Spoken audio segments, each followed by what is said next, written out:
Good afternoon, everyone. Sharice Jervis Hill here, president and founder of Events to Remember and PR to Remember, with our Coffee with Cher sessions, as I like to call them. I know that I always say that I'm excited about the speakers that I have because I am excited, but I am super, super excited to have Karen Graves with us today because Karen and I go way back, and just seeing her face, just like I'm lighting up like a light bulb because I'm so happy to see her. Karen, welcome to Coffee with Cher. Thank you. I feel the same way. I just almost got a little teary there. I was like, oh my God, my I know. chair. I know. Yeah. So before we kind of get going, cheers. What's in your cup? Matcha, little matcha Matcha. latte. Oh, Yeah. Yeah, no. I'm trying to do, I drink mushroom coffee and a little matcha just Okay. to, yeah, trying to stay healthy. Good. I actually have water in mine. It's usually coffee, but I have my coffee and I'm not feeling like I need the caffeine, so I'm just hydrating. So cheers to you. Cheers. I should have been hydrating too. I don't drink enough water. All right. So everyone, Karen Graves of Karen Graves Coaching, she focuses on revenue development. I'm sorry, she focuses on revenue growth and business development. And she's just pretty kick ass. She's awesome. So, Karen, welcome to Coffee with Cher. How are you? I'm doing great. Thank you for having me. Happy to be Thank, here. thank you for being here. So, let's just jump right into it. So, Karen, tell me a little bit about Karen Graves Coaching and how you got started. Yeah, so I started my business back in like 2000, the end of 2007, beginning of 2008. Hmm. And it was right about the time where the organization that I worked for pharmaceuticals, very large pharmaceutical company, Hmm. and they were doing a bunch of mergers, and we were at the crossroads of downsizing departments. And so my position was being downsized. Hmm. During that time, I was also going to coaching certification Hmm. and had this just like internally decided I wanted to start a coaching business. I was just like, I just know that I can do more and help more people Hmm. outside of this space. So I was kind of over the job. So when they presented the severance, my boss said, he was like, well, you can stay or you can go. You can stay and it would just be in a different capacity, but you can go. And I made no hesitation. I was just like, all right, bye. Thank you. Nice, nice being here. Yes. Yeah, just gotta go. Um, and that was really how I jumped into business and, just never really looked back on that decision. Hmm. And at that time I thought I was going to be helping, I wanted to help working moms Hmm. who were wanting to start their own businesses, like transition I do out of their remember that. businesses. Do you That's remember right. that? Yes, yes, Yes, yes. Balancing Acts Coaching was the name. yeah. And yes, but I was finding that working moms didn't necessarily want to give up their paychecks. Hmm. So I shifted that to take my sales because I was in a sales position in sales training. So I took that to helping people make more sales in their business. And so that was the thrust of it. And then that's evolved over the years. Yeah. So Yeah, yeah. I want to tell a story. I remember the beginning stages of when Karen started her business, and we met I guess at the chamber. You had already had to have started your business, right? We Mm-hmm. met at the Yep. chamber and you were planning a milestone birthday for you and your husband, her husband Donald, who I love as well. He's awesome. You guys were That's right. planning kind of like a couple's milestone birthday, and we were talking. I was your event planner. And we were Mm-hmm. talking, and I remember was like, I was like, Karen, I'm having a hard time with sales. I don't think I'm a good salesperson. This was kind of like new when I started my business as well. And you were like, you're a great salesperson. Like you sold me on, using you for this party. And I was like, I just didn't see myself as a salesperson.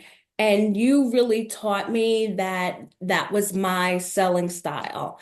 And I feel like once you kind of like told me that and we kind of like worked together to really like massage that, I felt like I was like a machine just being my authentic self.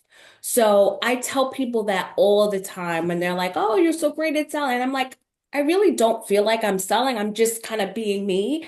And that is your form of selling. I said, I remember, and I always say, Karen Graves, I work with this coach when I first started, and she kind of like taught me that that was like my selling style. So I'm sure your Thank ears you. ring every now and then because I do often tell that story when we talk about sales. So if anyone is kind of having that moment where it's like, I feel like I'm struggling with sales or, Karen is really amazing at kind of like pulling that out of you and kind of getting you on the right track. So I just needed to throw that out there.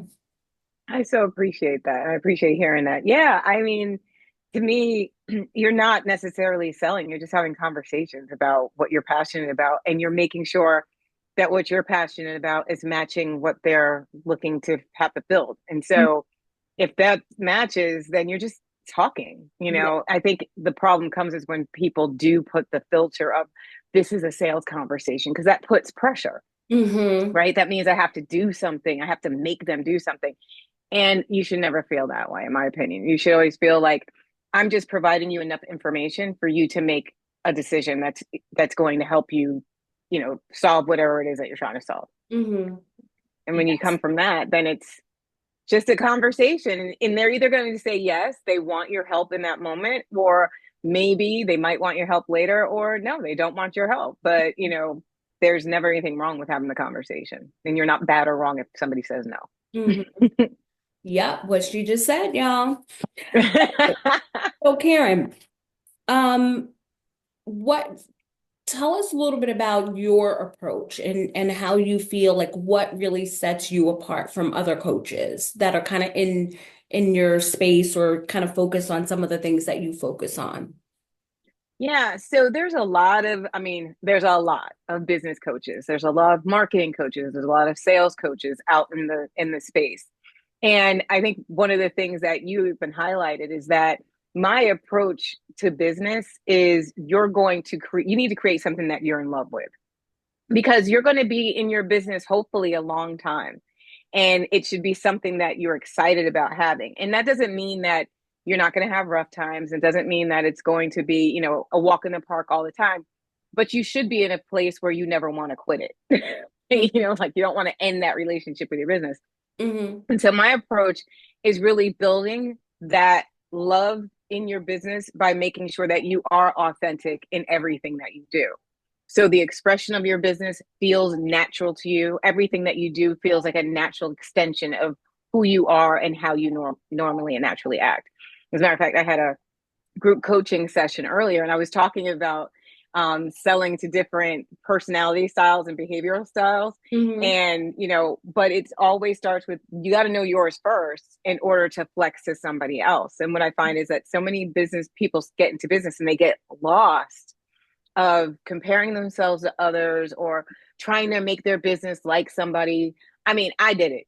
I Mm-hmm. did it. I ran around chasing my tail, trying to sound like this and look like that, but never really building something that just felt intuitive. Mm-hmm. And so what I do is help people figure out, well, what is that thing about you? I call it your authentic advantage. What is that thing about you that's really valuable and that people want to work with you, that makes you attractive to others? How do we figure out what's that thing that you're really purposeful in? So what is that purpose that you're meant to do? And then what's your passion behind it? And then how do we build a business around it that has profitability built in? So what are people going to pay you for that you probably do in your sleep? It's so natural and easy to you. And Mm-hmm. then how do we turn that into a monetizable offer, your proprietary system, and Mm-hmm. then teaching you how to attract those clients, knowing exactly who's ideal for you, so the good match for you, Mm-hmm. and then also how to convert those conversations into clientele. And so that holistic starting from you as Mm-hmm. the focal point creates a business that, my clients are like, this is mine, this is my baby. It supports my lifestyle. It does I'm doing the things that I like to do, and I work with people I love to work with rather than Mm-hmm. building yourself a headache. And and what you're saying, it just from your starting point of really being your authentic self, I feel like you're setting your clients up for success because then they can show up as they are, and it's so much easier to sell and to engage and just to have a conversation if you're coming across as the person that you're not trying to be someone else, right? I mean, we all, try to Exactly. tailor certain things for certain situations, but at the core, that really coming and starting from your authentic self really seems like that's the magic sauce. That's the secret sauce. Yeah, because then you're not looking for like tricks to get people to buy from you. Hmm. You're just talking, you're just having conversations, you're communicating. Like when we talk about social media, you're communicating like you communicate rather than trying to sound like somebody else. People can tell when you're not real, Hmm. and people, especially now, because trust is at an all-time low. Yeah. People are much more cynical nowadays. And because AI is on the rise and there's a lot of artificial noise out there, Hmm. they're looking to do business with people that they feel are real and genuine and credible and all of that. And so if you don't make that the focal point of your business, then you can miss some great opportunities. Yeah, no, definitely. Um, so Karen, we are at the top of the new year. Anything new or exciting happening for Karen Graves coaching or anything coming down the pike that you want to share with our listeners? I actually do have some exciting things coming down the pike. I am going to be doing some workshops around natural styles and around building your authentic brand. Hmm. And so that's going to be coming up soon. So anybody who's connected with me will be getting some information. The best way to connect with me is on LinkedIn. But I have some workshops coming up, and they're going to be live workshops. And then I'm going to be premiering a program, so we can work on making sure that they're bringing their voice forward. I love to work, especially with women.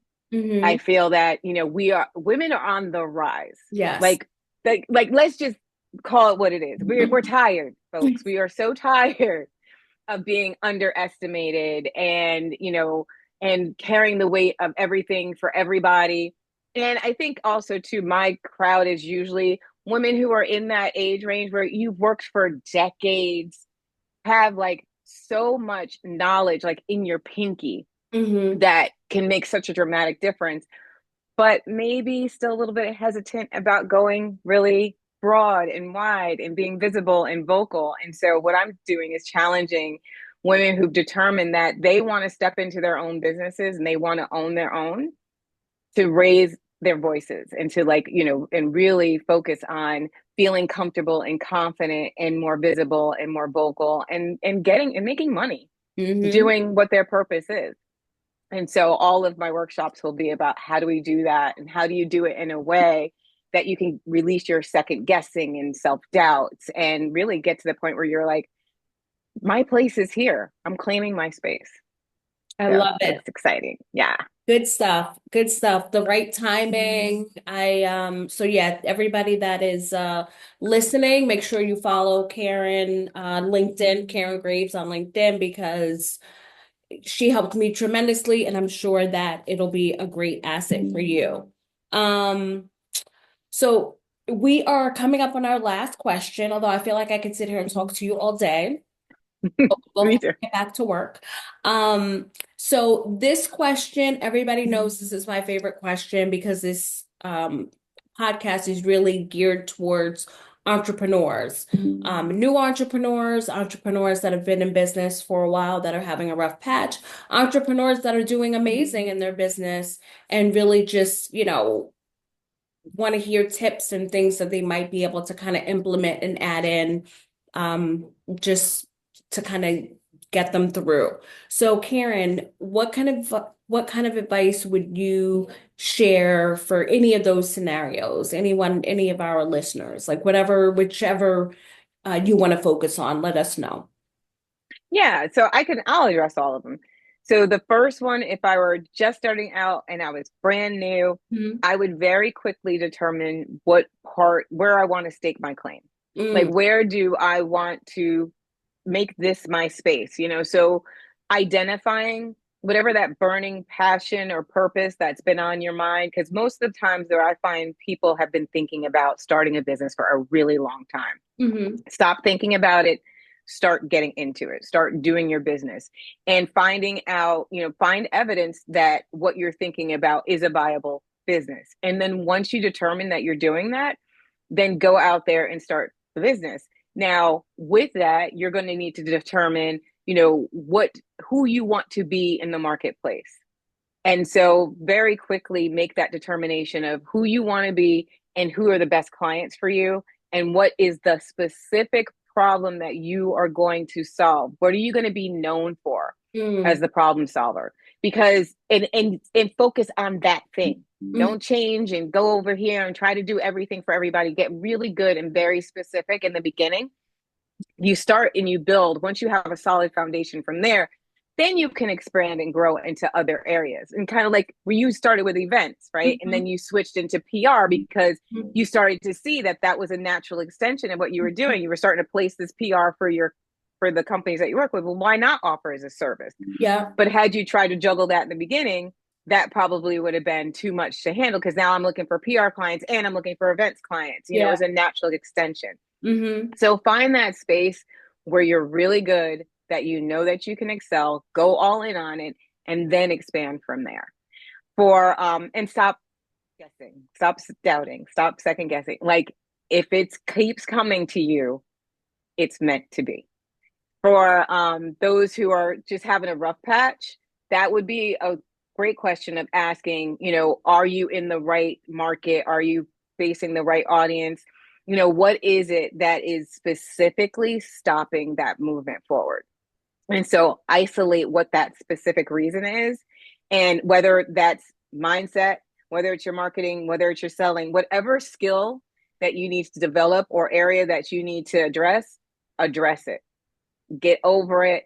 Don't let it be a hindrance anymore. Have enough is enough. Like let 2025 be the year that, or I don't know if I'm supposed to say the year, but let this be, let this be the time in your life. Like it's supposed to happen. Like we're only here but for a moment. Hmm. Let it figure it out. Like find that solution. And if you're not sure, have somebody else guide you. This might be the year that you need professional assistance. Maybe you need a coach. Maybe you need a consultant. Don't let anything get in your way.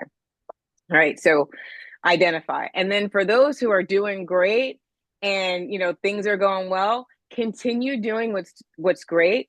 If there's a consideration for scaling, find out those natural spaces that you can go into and scale. If there's things that you want to attain as a new, like maybe there's a new something else altogether, determine how to make the space for whatever that is, and just making sure that your life is, you're living the life that you most want to live. So if you're satisfied in your business, then stay satisfied and make sure that you just put tighter boundaries on anything that would take away from Awesome. it. Yeah. Well, thank you for sharing all of those nuggets, Miss Karen Graves. You're welcome. Really, really great stuff for our listeners. Again, if anyone can find you, best way to reach you is on LinkedIn, Karen Graves. Yep.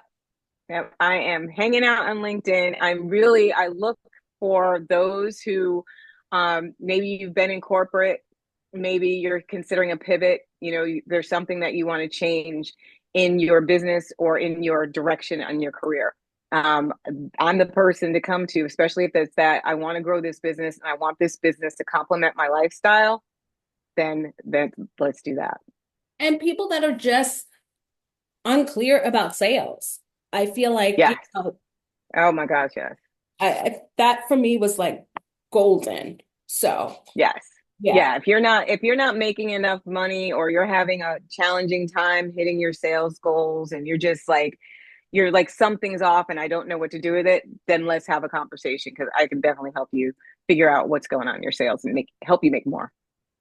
Well, Miss Graves, Mrs. Graves, thank you for being here. Thank you for sharing all of those nuggets. It was amazing seeing you. And Amazing seeing you. thanks for everything, and we'll talk soon. All right, thanks for having me. Awesome.